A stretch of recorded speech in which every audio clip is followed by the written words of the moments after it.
सपेरे की कहानी। एक गांव में श्याम सिंह नाम का एक ब्राह्मण रहता था। उसके घर के पास एक सपेरा रहता था। वह सारा दिन बीन बजाता, सांपों को नचाता और पैसे कमाता था और रात में श्याम सिंह के घर के बाहर ही सो जाता था। श्याम सिंह की पत्नी अंधी थी और उसके 10 साल का एक बेटा था जिसका नाम सज्जन था। सज्जन रोज सपेरे को देखा करता था कि कैसे उन्हें अपने वश में कर लेता है। एक दिन सज्जन ने अपने पिता श्याम सिंह से कहा कि मैं भी बड़ा होकर सपेरा ही बनूंगा। बस क्या था, श्याम सिंह गुस्से से लाल पीला हो गया।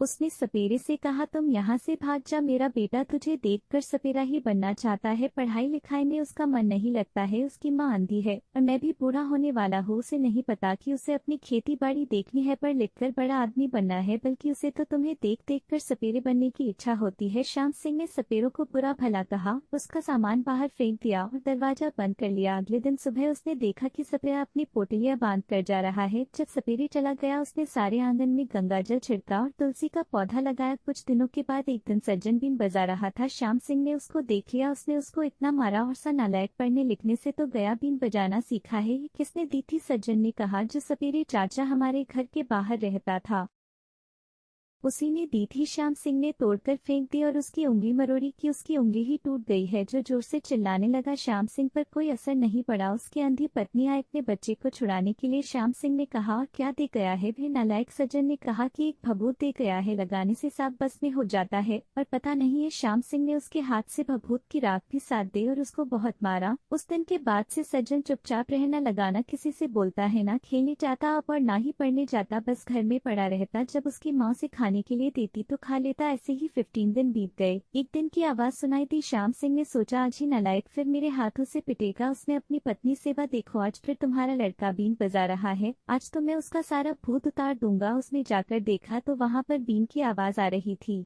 इतना देर में भी एक डंडा मार दिया, उसकी चीज निकल पड़ी। इसमें नहीं, सज्जन पीछे से आया था। बापू, आपने किसको मारा? तो देखा सपेरे बैठा था, उसी को डंडा लग गया। सपेरा के सर से खून आने लगा। तो यहाँ कैसे आया और रात में यहाँ क्या कर रहा है? सपेरे ने कहा, मेरा एक पीले रंग का सांप यहाँ छूट गया, मैं उसी को पकड़ने आया हूँ। वह बहुत जहरीला है, तुम्हारे घर में न आ गया हो। श्याम सिंह ने उसको बताया, उसके सर पर पट्टी करे और उसे पानी पीने के लिए दिया। फिर सुबह होते ही वे चला गया। उसके बाद से श्याम सिंह को डर लगने लगा। अगर उसे कोई पतली चीज दिख जाती तो वह सोचता, अरे यह तो सांप है।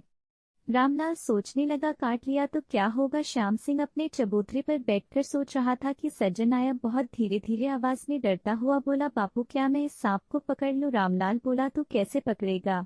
सज्जन बोला, बापू, मुझे भी बजानी आती है और मैं इसे पकड़ लूंगा। वैसे भी आप हर दिन इसी का डर रहता है, अगर यह सांप मैंने पकड़ लिया तो फिर डर भी नहीं रहेगा। श्याम सिंह ने कहा, ठीक ही कह रहा है, पर इसके बाद तुम बिन को हाथ नहीं लगाओगे? सज्जन ने कहा, कभी नहीं लगाऊंगा। सज्जन ने एक थाली बढ़ा लिया, एक हाथ में डंडा और बीन बजाने लगा। बजाते बजाते एक सांप उसके घर में आ गया। उसने कपड़ा बांध लिया। वह अपने बापू से कहने लगा, मैं इससे बाहर नहर में, आप अब घर से न निकलना।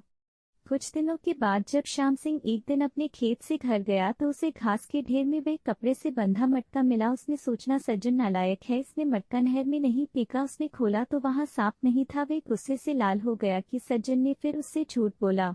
श्याम सिंह चिल्लाता हुआ घर आया, बोला, कहाँ है नालायक? उसकी माँ ने कहा, पता नहीं। उसने देखा तो सज्जन मरा पड़ा था, उसके गले में सांप लिपट रहा था, उसके गले में काटने का निशान था। काम धंधे कर चक्कर गया। उसकी पत्नी तो अंधी थी। जब उसने बताया तो दोनों रोने लगे। धीरे धीरे ऐसे ही 1 साल बीत गए। अब दोनों भी पति चुप रहते थे, ना किसी से बोलते ना ही कुछ करते थे। उनका एक ही बेटा था जो सांप के काटने से मर गया था। एक दिन एक सपेरा बीन बजाता आया। श्याम सिंह ने सपेरे की आवाज सुनी। उसने दरवाजा खोला तो देखा सपेरे के साथ एक 10 साल का लड़का है। उसके गले के काटने का निशान है और उसकी एक उंगली टूटी हुई है। श्याम सिंह ने सपेरे से कहा, क्या यह तुम्हारा बच्चा है? सपेरे ने कहा, नहीं, यह तो मुझे कहीं से मिला था, छोटा सा था, पर यह मुझसे भी अच्छी बीन बजाता है। अब श्याम सिंह को बीन से नफरत नहीं थी। उसने कहा, बेटा बजाओ। उसने बहुत अच्छी बीन बजाई और सांपों को नचाया। श्याम सिंह ने कहा, यह मेरा ही बेटा है जो वापस आ गया है। श्याम सिंह ने उस लड़के से कहा, बेटा आप घर कब आओगे और मुझसे कब तक नाराज रहोगे?